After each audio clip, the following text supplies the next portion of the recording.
নভেম্বরের 15 তারিখে আগে কিনবেন না, কারণ গাছে পাতা থাকবে না এবং সঠিক ফুল আপনারা পাবেন না। দেখুন বর্তমানে কি ছোট ছোট ফুল আসতেছে। আসসালামু আলাইকুম, হ্যালো এভরিওয়ান। আগে গোলাপ বাগানের অবস্থাটা দেখুন, গাছে কিন্তু তেমন পাতা ফুল কিছুই নেই। এটা কারণ হচ্ছে ডরমেন্সি।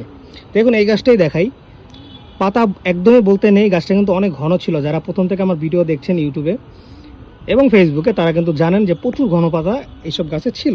31 তারিখে প্রত্যেকটা গাছ আমি মালচিং করে দিয়েছি, মালচিং বা টপ ড্রেসিং যেটা আপনারা বুঝেন।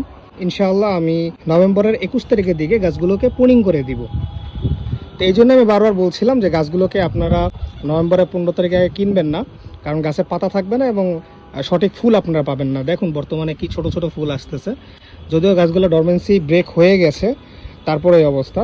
তো আপনারা চেষ্টা করবেন সবসময় প্রতি বছরই নভেম্বরের 15 তারিখ থেকে একদম মার্চের 15 তারিখ পর্যন্ত গাছ কেনার। তখন আপনারা ভালো সুস্থ সবল গাছ পাবেন।